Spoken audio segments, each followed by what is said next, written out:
Assalamualaikum warahmatullahi wabarakatuh. Perkenalkan, nama saya Lilia Novianti dari kelas A3 Manajemen. Tujuan saya membuat materi ini untuk memenuhi tugas individu dalam mata kuliah Ekonomi Mikro. Langsung saja kita masuk ke materi topik 3 yang menjelaskan tentang hukum penawaran. Yang pertama, terdapat penawaran atau supply.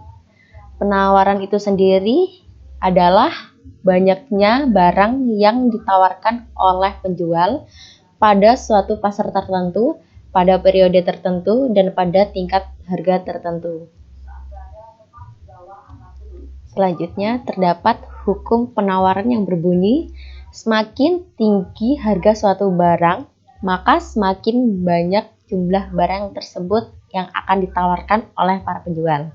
Begitu pula sebaliknya, semakin rendah harga suatu barang, maka semakin sedikit jumlah barang tersebut yang ditawarkan. Selanjutnya di sini terdapat teori yang menjelaskan tentang hukum penawaran. Jika pada suatu pasar terdapat penawaran suatu produk yang relatif sangat banyak, maka harga akan turun. Hal ini disebabkan karena yang pertama, barang yang tersedia pada produsen melebihi jumlah barang yang diminta oleh konsumen. Sehingga untuk merangsang membeli lebih banyak, maka produsen akan menurunkan harga jualnya. Yang kedua, produsen hanya akan meningkatkan keuntungannya dari total jumlah jual produknya. Yang ketiga, barang yang tersedia pada produsen yang relatif sedikit, sehingga manakala jumlah permintaan akan banyak, produsen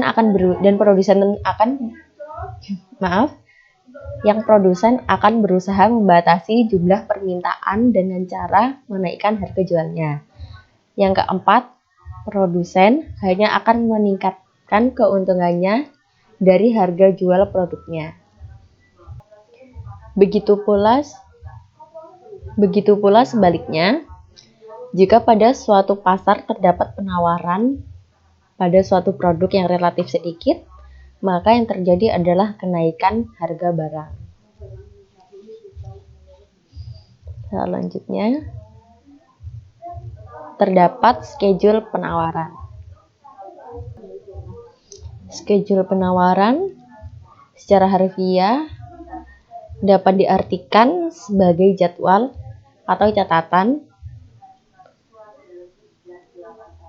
Nah, ini adalah bentuk dari schedule penawaran.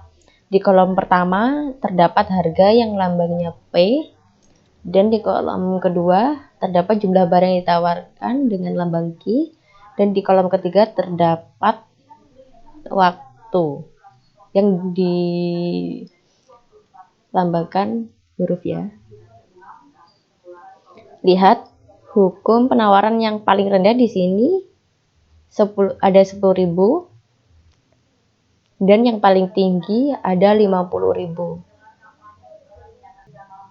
Semakin tinggi harga, maka jumlah barang yang ditawarkan justru semakin banyak. Nah, ini harga yang paling tertinggi di sini 50.000, dan jumlah barang yang ditawarkan 100 ya. Begitu pula sebaliknya, semakin rendah harga, maka jumlah barang yang ditawarkan akan semakin sedikit.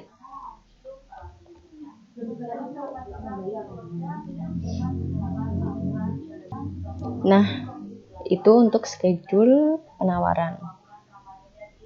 Selanjutnya, terdapat kurva penawaran. Kurva penawaran dapat didefinisikan sebagai suatu kurva yang menunjukkan hubungan di antara harga suatu barang tertentu dengan jumlah barang yang ditawarkan. Selanjutnya terdapat gambar dari kurva penawaran. Di sini terdapat grafik di mana sumbu vertikal, sumbu vertikal terdapat lambang P, ditandai dengan lambang P, dan di sumbu horizontal di sini lambangnya Q. Pada gambar ini dapat dijelaskan bahwa tingkat harga yang terlalu rendah, maka produsen akan lebih sedikit ya menawarkan barangnya. Ini di harga 10 dan barang yang ditawarkan hanya 20. Tetapi semakin tinggi harga, maka semakin banyak produsen yang menawarkan barangnya. Ini di sini harganya 50.000 tertinggi dan barang yang ditawarkan adalah 100. Itu sebabnya kurva penawaran S lebih miring ke kanan. Ini naik ya berarti.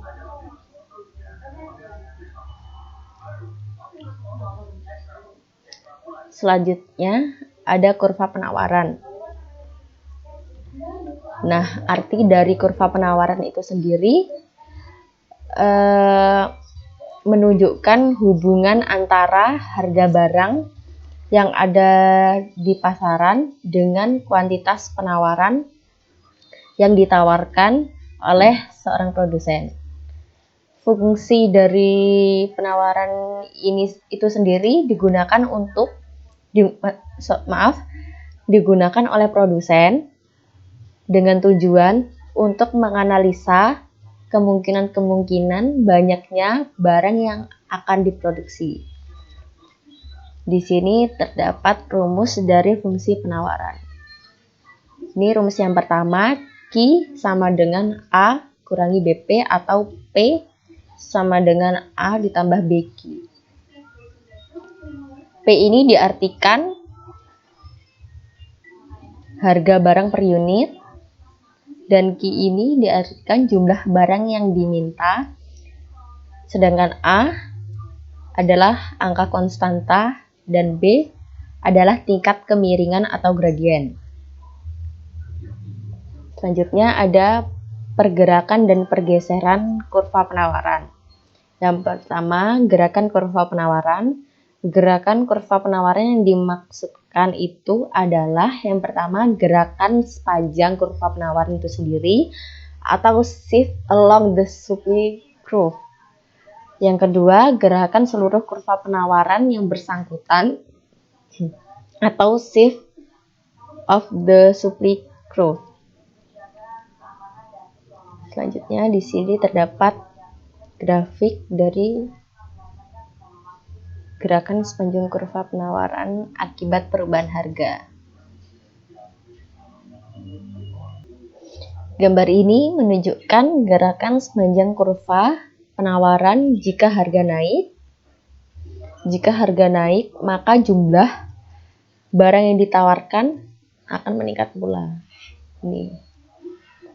Dengan demikian terjadinya gerakan kurva penawaran dari titik A ke B naik ya, dari harga 30 dengan jumlah barang yang ditawarkan 60 dan selanjutnya di harga 50.000 dengan jumlah barang yang ditawarkan 100. Dan pada periode selanjutnya maksudnya dengan harga 50.000 dan dengan jumlah barang yang ditawarkan 100 dengan harga 50.000. Kedua, pergeseran kurva penawaran. Pergeseran kurva penawaran terjadi apabila perubahan penawaran atas suatu barang disebabkan oleh selain faktor harga barang itu sendiri. Ingat, di sini oleh selain faktor harga barang itu sendiri. Nah, ini terdapat gambar kurva penawaran tidak disebabkan oleh penurunan harga. Di sini terlihat adanya perubahan penawaran baik perubahan peningkatan dari kurva S ke kurva penawaran S1 dan penawaran S ke kurva penawaran S2. Perubahan penawaran terjadi jika faktor-faktor ditawarkan maupun dengan harga telah berubah. Pada gambar ini dapat dilihat perubahan output terjadi sekalipun juga tidak ada perubahan sama sekali. Perubahan output disebabkan karena terjadi pergeseran kurva penawaran. Ini kurvanya bergeser ya. Yang terakhir, terdapat jenis penawaran. Ada 5. Yang pertama, penawaran submarginal, yakni penawaran yang dilakukan oleh penjual yang mampu menjual di bawah harga pasar. Artinya, penjual tersebut mematok harga di bawah dari harga pasaran atau menurunkan harga. Yang kedua, ada penawaran marginal, yakni penawaran yang dilakukan oleh penjual yang mampu menjual sama dengan harga pasar. Berarti ini sesuai dengan harga pasar ya, mematok harga dengan harga yang ada di pasaran.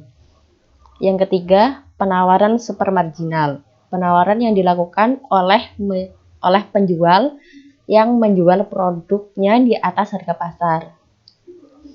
Ini berarti penjualnya membuat harga sendiri ya, menaikkan harga yang dari harga pasaran. Yang nomor 4, penawaran individu, penawaran yang dilakukan oleh satu individu, berarti perorangan ya. Yang nomor 5, penawaran pasar, penawaran yang dilakukan oleh banyak penjual pasar, berarti dilakukan oleh lebih dari satu orang. Oke, sekian dari saya, kurang lebihnya mohon maaf. Wassalamualaikum warahmatullahi wabarakatuh.